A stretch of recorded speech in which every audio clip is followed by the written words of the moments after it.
Hey y'all, it's Jenny. I've got a quick tip that I want to share with you today.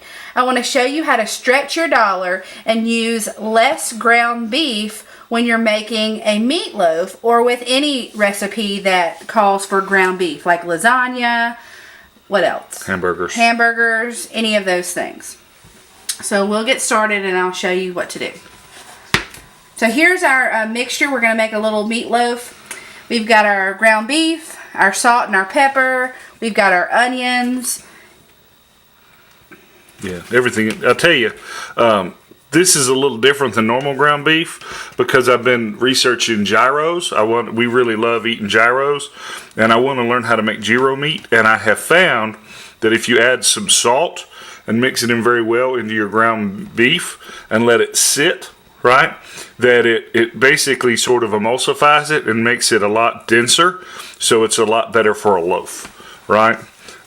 So this has been sitting in the fridge. That's why it's oxidized a little. But other than that, it's just spices and onions and ground beef and salt.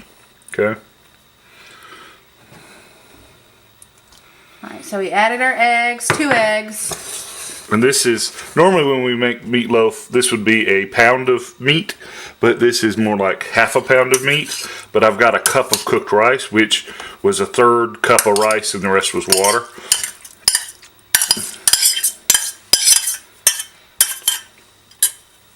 Sure.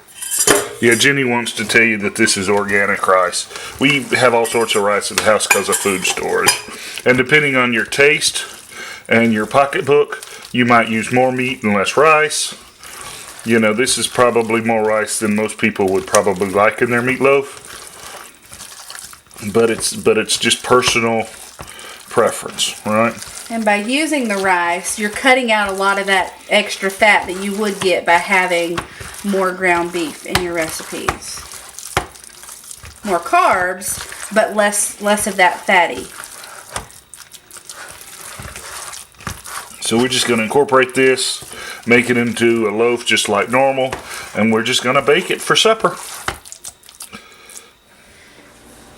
Alright, so here's what it looks like when it's finished. You can tell it's more crumbly than meatloaf, and that's because we used more rice than the meat. But the rice absorbed a lot of that meat flavor, so it's going to taste the same. And it's actually really good. And that's about it. I hope you enjoyed this tip.